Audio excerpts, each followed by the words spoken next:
Comenzamos con Vista Energy, esta empresa muy joven pero que crece exponencialmente. Vamos a ver algunas cositas que mencionaron en el día de la empresa. Acá una presentación que hizo Galucho el 24 de febrero.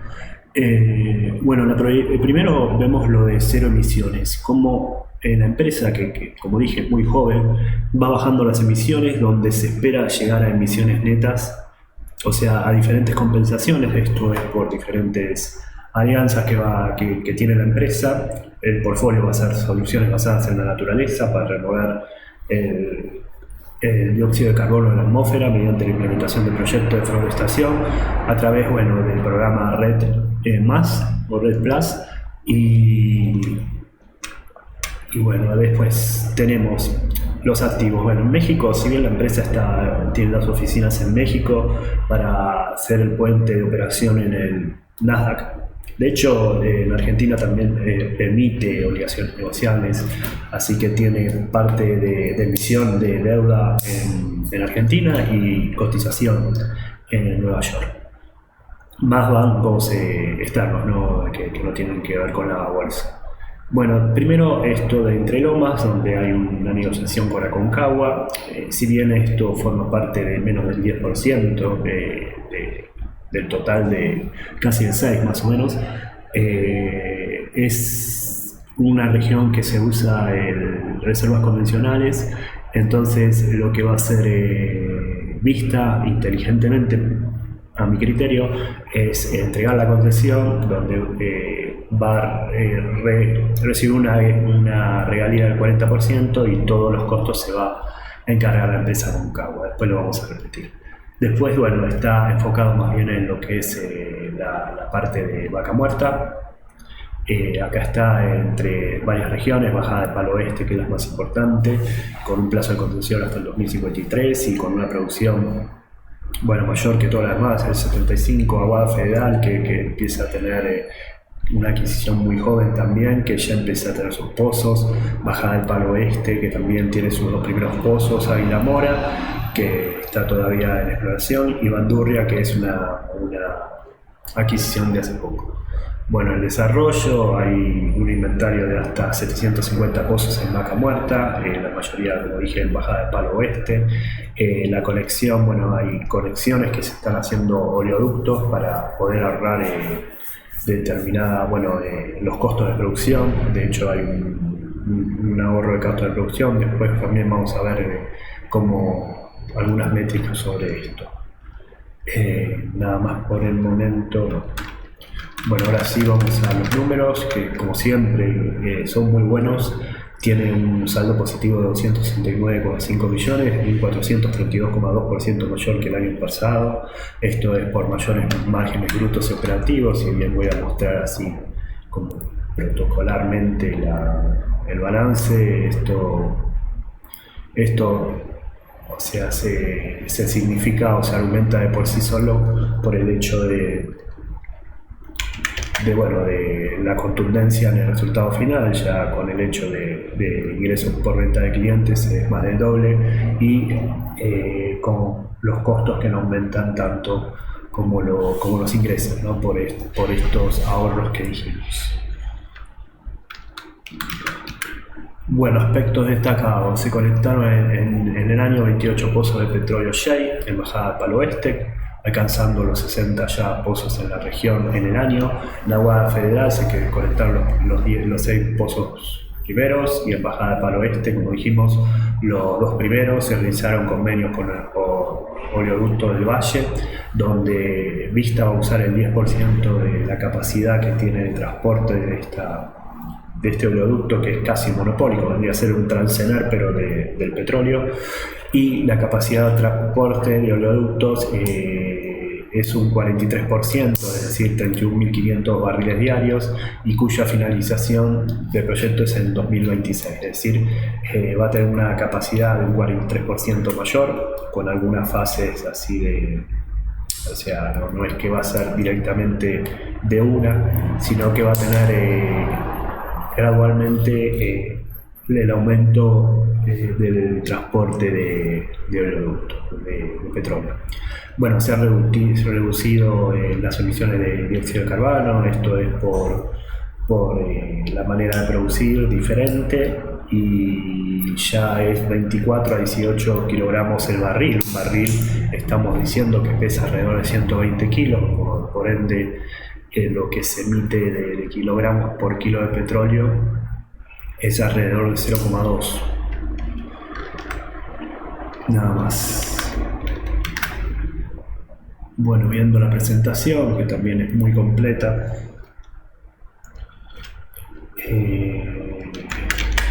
acá tenemos primero las reservas aumentaron un 425%, después vamos a hablar de esto. La producción de petróleo también, la emisión bajó 25%, esto es por proyectos, como dijimos, sustentables, NBS Project, y la performance del stock aumentó 3 veces comparado con otros años. Después tenemos lo que es mina para hacer por arena, Vista Locasán, una planta minera para ahorrar también costos de producción. El oleoducto, como dijimos, que se espera 31.500 barriles diarios adicionales. Esto es por diferentes proyectos que se van a pagar $54 millones en 2023 y 65 millones en el 2024-2025. Vista usará de eso el 10%, ¿no? O sea, en lo que se espera la total el transporte de petróleo es de 74.300 barriles por día. Hoy hay menos de 40.000, o 40, tocando los 40. Y por último, lo que es la empresa Aike, que son los proyectos que tienen que ver con la reducción de CO2, y con el apoyo de esta red internacional de sustentabilidad y de cero emisión. Se va a tener el net cero, se va a llegar al 2026. Es decir, lo que apuesta Vista es un 2026 con mayor producción, con mayor transporte y con sustentabilidad. Los ingresos por venta dan 1.143,8 millones, un aumento del 75,4% anual. Hay un ahorro de costos respecto a la velocidad de los ingresos, que es solo 513,6 millones. El costo barril promedio es $7,5, un 1,3% al promedio, que era un centavo menos. Un centavo más, digo. El margen de EBITDA de ventas ajustado es 66,8 el tercer trimestre del 2021, o al 2021 era 58,3, y el netback, EBITDA sobre barriles, subieron un 30,2. Los inventarios suman 4,7 millones, bajando un 9,6. El año pasado cayó un 20,7. Esto es la velocidad de inventario que se dio más en este periodo, ¿no? En esto tenemos primero el EBITDA, donde es 67% contra 58% del año pasado. El EBITDA ajustado da más del doble de lo que fue el año pasado. Hubo un crecimiento, si se compara los cuatrimestres, un 85,2%. Después,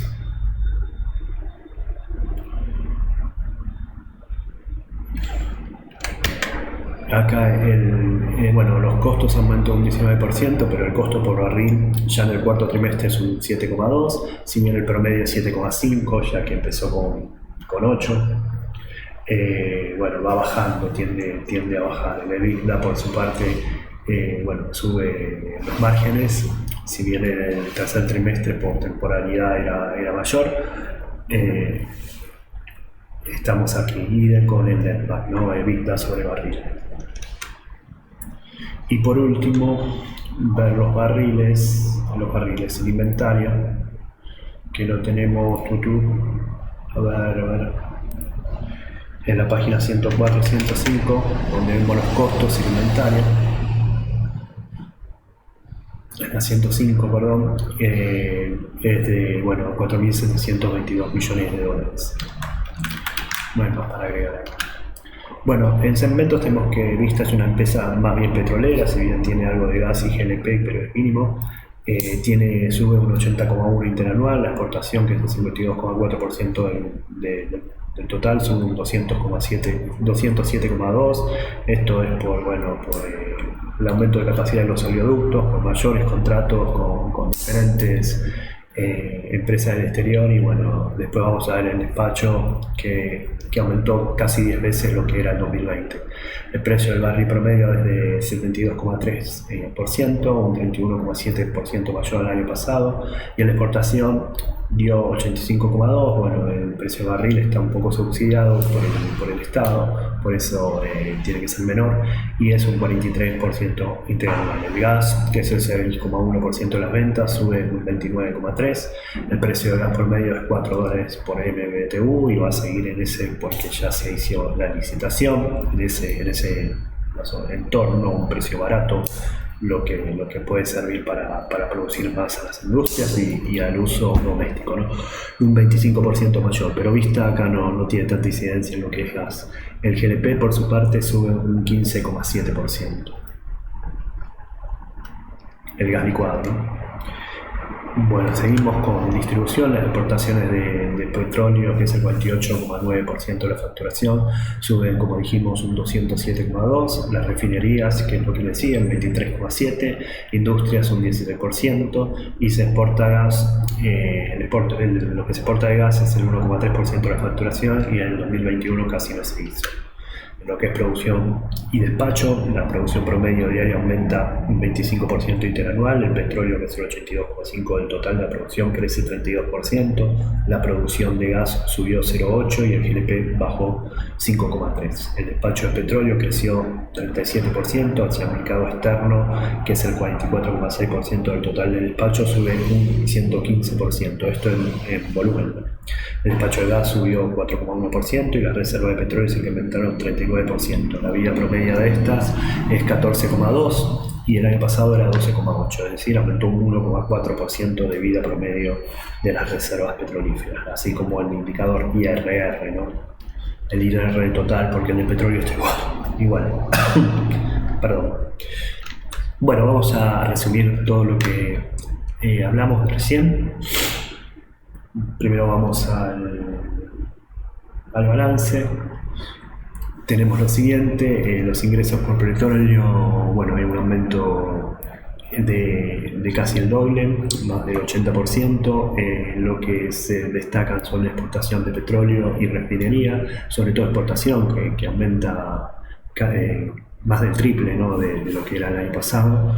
Y bueno, en esto.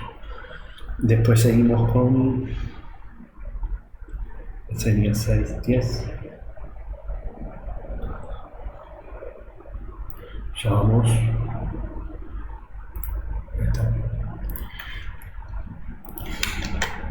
Bueno, primero las reservas. En las reservas tenemos que aumentan un 39%, por lo cual en la vida útil es un 14,2 promedio, y lo que es el índice de reemplazo de reservas llega a 495%.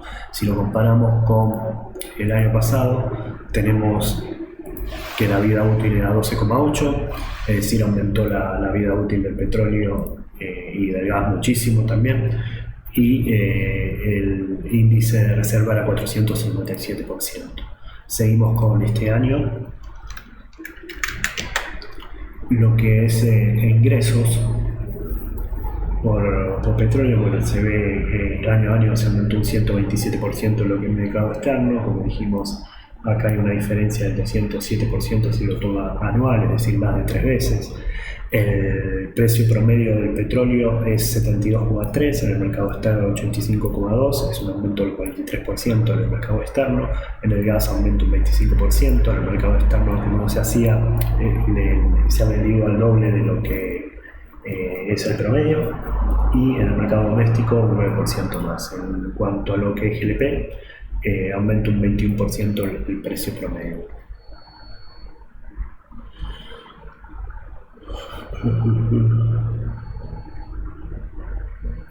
Seguimos. Vamos con la 9, que es la producción. Bueno, como dijimos, barril por día llegan a los 50.000, se espera llegar a los 70.000, un 25% en 3 años, ¿no? Mayor que el año pasado, así en petróleo se espera llegar a los 70.000, pero 32% año a año, el gas está parecido y lo que es GLP baja un 5%. En cuanto a lo que es el despacho, hay un aumento, si se compara cuarto trimestre contra el cuarto trimestre, hay un aumento de más del doble, y si se lo compara con el cuarto trimestre del 2020 es casi 10 veces más, ¿no? 9 veces más. Y una cosa más que dije, que son las métricas, ¿no? ¿Cuánto se tarda hoy día por perforación? 19 días, en 2019 se tardaba 31, un 38% menos, más rápido. Costo por pie lateral disminuye 19%, el costo de completación disminuye el 30% y el costo de cavado y todo eso del pozo es el 23% de disminución, ¿no? Acá está la producción de Shell en vista y su escalada respecto desde el 2020 para acá, ¿no?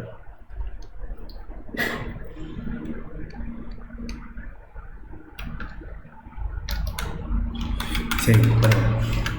Los gastos de naturaleza suban 258 millones de dólares, una suba del 31,4% interanual, honorarios por servicio suben 28,3%, transporte 34,6%, hay más trabajo. O sea, esto no tiene mucho sentido en el sentido de lo que aumentaron los ingresos, un 31,4% aumentaron los gastos, es lógico, los ingresos aumentaron 80%, así que no hay problema. Suben 34,5% los salarios, la dotación en hombres, en volumen, suben 15,4%.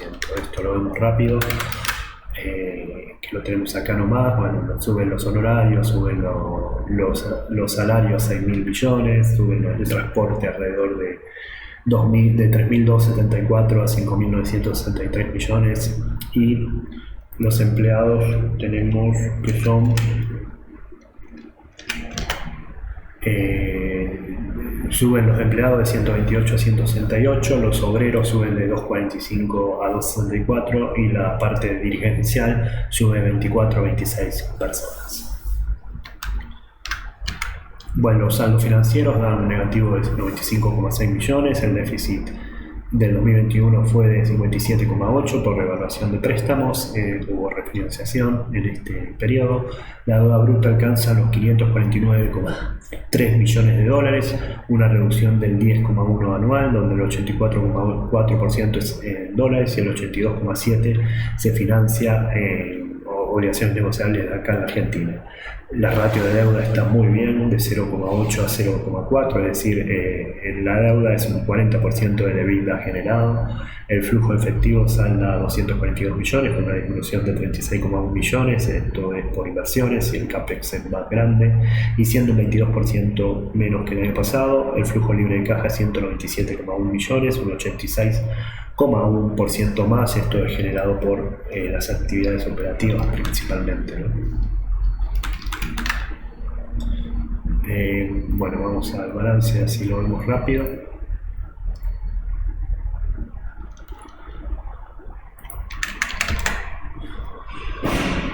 Bueno, los préstamos, vamos con los préstamos. Tenemos que hay una baja de 611 millones de dólares a 549. Esto se da en los préstamos corrientes. Primero tiene que ver con la refinanciación, que ahora vamos a ver. El total de préstamos, la mayoría es de interés fijo, así que no corre bajo un Badlar, o el único que corre es el de Galicia por un Libor o lo que sea, y el de Conoco, Felix, que son, bueno, empresas financieras extranjeras, ¿no? Después casi todo está en obligaciones negociables. Después tenemos lo que es el flujo de fondos. Como dijimos, bueno, aumenta lo que es en actividades operativas alrededor de 289 millones de dólares. Si se ve el flujo libre de caja es restar esta por esta, bueno, y el aumento no es tanto en sí, por eso el flujo libre de caja es mayor aún. Viendo ahora más claro todo esto, vamos a la presentación que tiene los grafiquitos y se ve todo esto más claro. Perdón. Acá. Tengo la presentación acá. Bueno, tenemos... Esto es por trimestre, si bien se generó menos, ahora vamos a ver el total. Lo que es el maturity, se tiene un cash de 244 millones de dólares donde se puede afrontar 3 años y así todo se ha refinanciado, sobre todo por las restricciones del Banco Central, 3 obligaciones negociables por 108,5 millones donde se pagarán en 2025, 2026 y 2 obligaciones y otra de 40,5 millones donde se pagará en 2025. Esto extiende la duration de 2,4 años promedio de deuda contra 2,8 promedio y reduce el costo promedio de 6% anual a 4,4% anual. Bueno, la deuda bruta a enero, tras esta reivindicación, es 526 millones, como dijimos. Después, bueno, hay deuda, esto es por obligaciones negociables, es un poco más. Seguimos. Bueno, lo que dijimos, el apalancamiento en el 2020 era 3,5, hoy está 0,4, es decir, la deuda es un 40% del EBITDA. El free cash flow aumenta alrededor de más del 80%, es decir, 197,1 contra 106 millones el año pasado. El ROA aumenta también, es decir, la rotación de activos, etcétera, etcétera. Bueno, esto es la cotización, ¿no? de lo que vale la cotización, que ha llegado casi a 20, ¿no?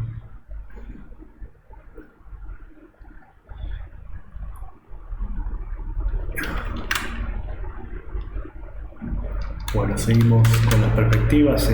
Bueno, recién se refinanciaron 108,5 millones de dólares con vencimiento en el 2023-2024, extendiendo la duración de pago hasta el 2026.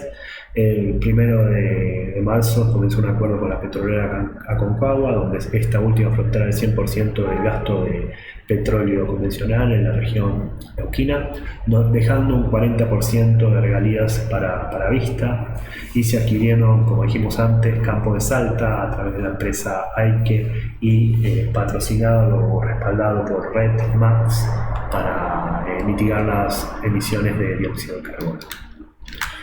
Volviendo a lo que es la región neuquina, acá se va a cobrar 26,5 millones de dólares solo por el trabajo que Petrolera Aconcagua se va a encargar de hacer, que no es mucho, es decir, un 6% del total del petróleo producido que tiene Vista, ¿no?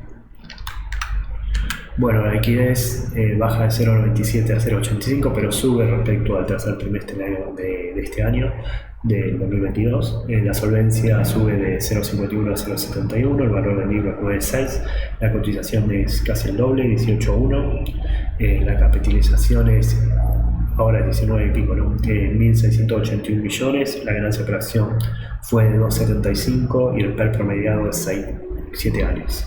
Es todo, chao.